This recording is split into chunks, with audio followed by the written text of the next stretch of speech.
We are live. We are also direct with Karen Vizer, who is a significantly talented coach with 29 years of coaching experience, helping heart-centered women to manifest and step into brilliance, claiming their significance. She helps take people from hidden to unleashing, unraveling their gifts by stepping into their new identity. She helps her clients to crush self-doubt, design identities based on being rather than doing, offering expertise in overcoming negative programming, belief systems, and the narratives with the 4 C's of conscious creation. Welcome. Truly, London to Arizona. She leads, she sells. Karen Vizer in the building. How are you? Hi, Jay. Thank you so much for having me here. I'm very well today. Thank you. And it's a little humid and hot in Arizona. We're in monsoon season, but I'm loving it. Amazing. Tell me, let's dig into results. People always think first of results. What typically do clients look like before and after? Let's get into the results here. Okay. So typically before, they are guarded, they are masked, they have developed a persona and identity that is about survival rather than thriving. And the women that I work with, and occasionally I work with men, but it's mostly women, are often recognizing that they've lost themselves, that they've lost their connection to themselves. They're putting everyone else first. And some of them have stopped dreaming. They don't even know how. And I was that person years ago, and I've uh, turned that around. And so I'm uniquely qualified to help other women do the same thing. And so quite often it's women in corporate, in male dominated industries who feel like they don't have a seat at the table. And we support them in finding their voice, becoming the one who can take a stand and create belonging in that environment. Sometimes it's women who are questioning their relationships. They've been married for 18 or 20 or 25 or 30 years, and they feel like they've lost a part of themselves. They feel like they're in a roommate situation. They don't have the intimacy and the connection that they once had. And so we look at how do you, because everywhere you go, there you are, we're 100% responsible. So how can you create this to be different? And not about leaving or making anyone wrong, not about staying. It's about who do you desire to be now, based on this information that you have, that you're telling yourself the truth that it's not working.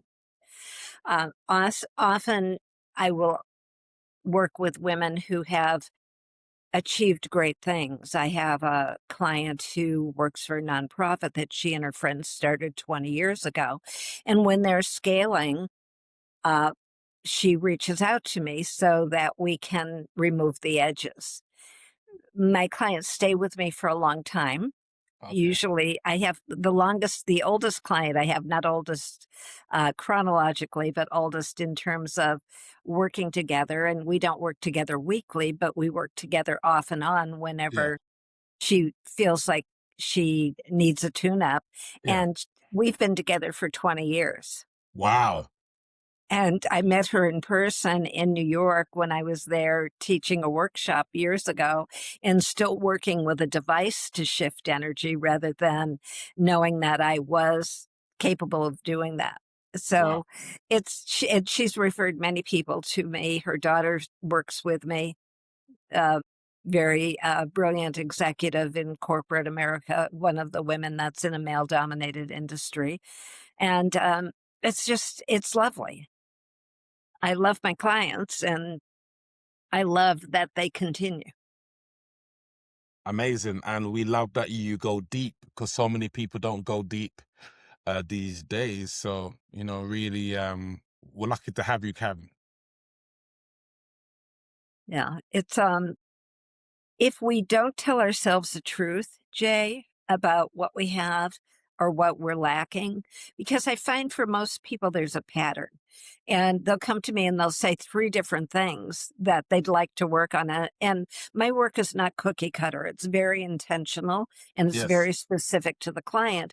But we'll find that all three things have an underlying current. Maybe it's lack, maybe it's feeling trapped, maybe it's uh, fear of being fully self-expressed, but it might be, my boyfriend did this, and at work I've got to do that, and I've got this project I can't get started.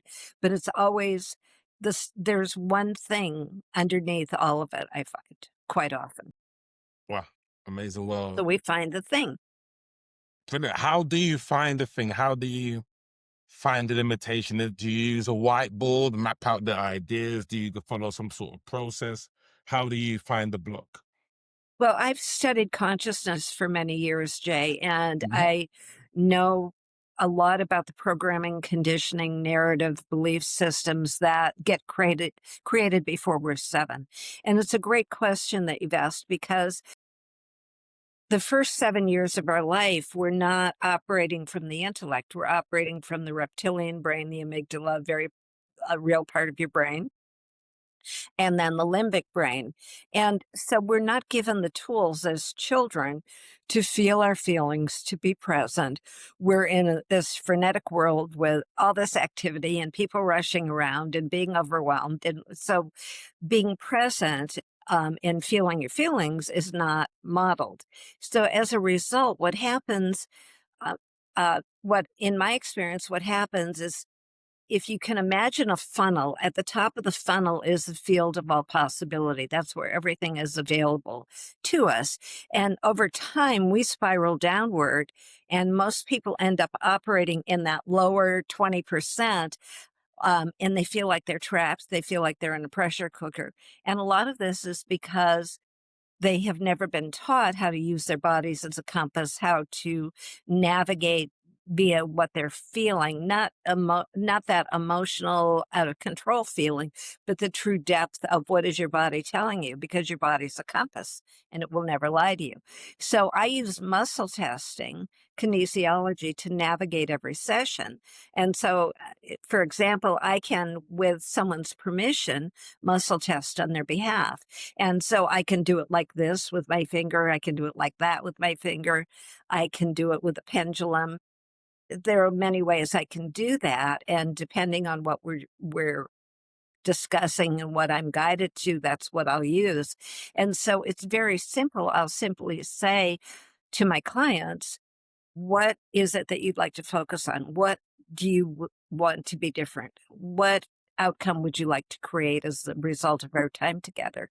They tell me, and they'll usually give me a list of 3, 4, 5 things. Yeah. And then I just muzzle test and I go, This is the highest priority." And if it's strong, it's yes. Then I'll go, something else is higher priority. No. Okay. So we go with that. And then we look at what the beliefs are in that area and what is the underlying current. And then quite often we'll find that they're all related because everywhere you go, there you are. And you take your past with you until you make it conscious and make a different decision. Wow. Well put there. Love how deep you go with this work. Thank you. Very deep, very deep. How are you getting visible? Are you doing workshops? Are you doing taster sessions? Do you I network? uh I work a lot by word of mouth, and I also offer sessions with because the work I do is deep and it's not for everyone. Yes. And so for someone who's tried everything, done everything, nothing's worked, and they're in their heads and they believe nothing will work, nothing will ever work. So I like to offer a session where people get a sample of what it feels like to work with me. Hmm. I get a sense of whether or not they're coachable, mentorable, whether or not they're they're ready to move in their life, because I may not be for them. I'm not for everyone. We go deep, and sometimes it's painful. Sometimes there's tears. Sometimes there are trauma releases like Mm. shaking or twitching or other Yeah. things. But I hold the space and I'm able to be present. I am also able to access what the client is feeling and guide them in how to be present to that energy so that the old stuck energy leaves. It moves. We're not looking at it or being present to it to get rid of it. We're observing it. And in universal laws, I work with a lot of natural laws. So the law says that what you focus on grows. So if you're focusing on your fear, you're growing your fear. But if you're focusing on this chunk of energy in your body that feels like somebody's standing on your chest, or Yes. there's a boulder in your gut, or your feet are glued to the floor, the other next law that works is that energy flows where attention goes. So we don't focus on it to remove it. We focus on it to allow it to move. And so it's not forceful. It's not me saying this is what you need to get where you're going. It's me holding the space so that their innate intelligence, their higher self can guide the process. Well stated there. I like the way you lean into higher self and, I guess working with people who are willing to do the work. Because often, I mean, you may have seen this, there's people that sign up for coaching expecting it to be Amazon next day delivery, that they're just gonna magically change without doing the inner work themselves, which isn't, of course, the fact, which is very well put on your side. Yeah, I think one of the things that I find often, and I have a quote that I'd love to share with you, which came from a man named Steve Hardison. And Steve Hardison Yes. is someone I've met in workshops and someone I've followed, and he was considered the ultimate coach. And one of the quotes that was a major life-changing aha moment for me was failure to c the hi failure to commit is the high cost of low-level living.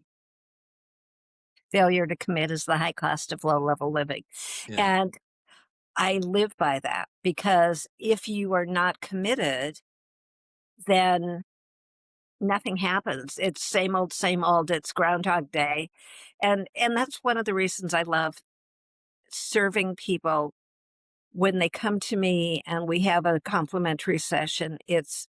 I'm not doing it to get a client. I'm doing it to see if we're a vibrational match, if I can serve that person powerfully. And sometimes I can't, and I'll refer them elsewhere. And sometimes if they'd like that, and sometimes I can. And then on a different call, we'll talk about what those options are. I'm not on that basic introductory call to get a client. I'm there to see if I can serve. 100%. Let's dig into that quote. Failure to commit is the high cost of low living. What does that mean? Well, if you are in your life and you're not liking it, and you're wanting something different, you are co-creating with God, source, universe, consciousness, spirit, whatever you want to call that. You are a co-creator. And so if you don't commit to yourself, to living your best life, to being the best you can be, and choose from that lens, nothing changes. Okay. Nothing changes. Wow. Nothing changes. So we give lip service. Oh, yeah, I want to do this. I want to do that. I want to do this.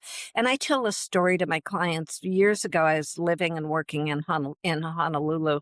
And I remember this so distinctly because I always wanted to fly on the Concorde. Mm.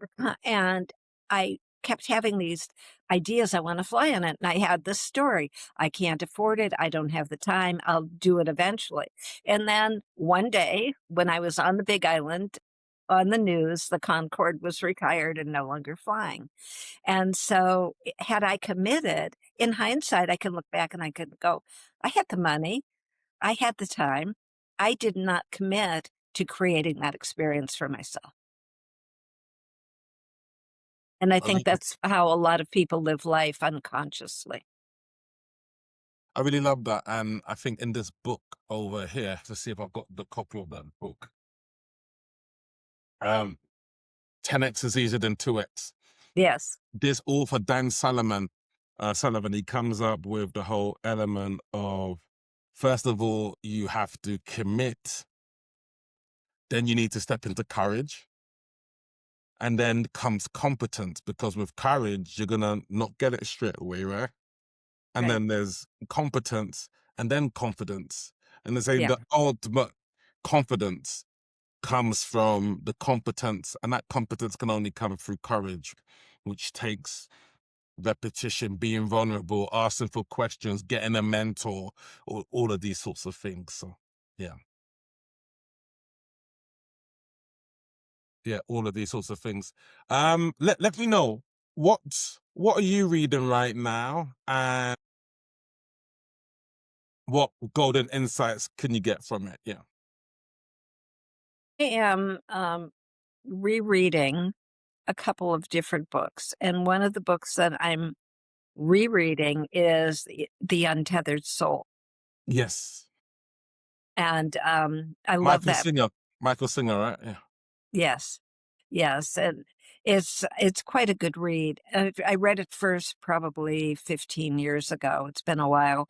So I'm reading that again, and then uh the other one that I'm going to start reading again, I'm being guided to read again, is Loyalty to Your Soul. Okay. Okay. And I cannot at this moment bring in the authors to my awareness, but it may come.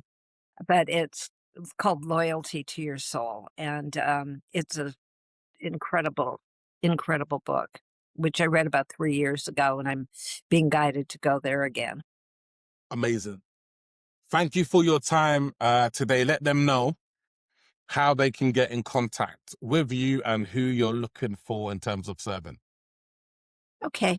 Well, if you've tried everything and nothing's worked for you and you're truly committed to making a change, I would love to talk with you. If you're someone who feels stuck or trapped, that would be a good place to start. Or if you just want to explore what the possibilities are in terms of creating a life based on the story you'd like to tell in hindsight in a year versus what you're experiencing now, you can find me on Facebook. That is where I am mostly, and you can message me there. Reach out to me there. I also you could email me at karenvizer@gmail.com. And I also have a Linktree profile, which I can send to you, Jay, to link Perfect. below. And I would love to talk with anyone who this has resonated with, no strings attached, and see if there's a way for us to powerfully change your life. Amazing. Going deep. Really love what you are doing. And yeah, keep up the amazing work, Karen. Thank you. Thank you, Jay. I Good. appreciate you, and I'm so grateful to be here with you and that you're doing these interviews. I just want to acknowledge you for that because Appreciate you. it's powerful to bring the voice of so many people who are helping humanity change. And we're in a time now that is very rough for a lot of people. And so whatever we can do to support that, I just love it. So thank you. Amazing. Karen Vizer. She leads, she sells, London to Arizona, and we are out.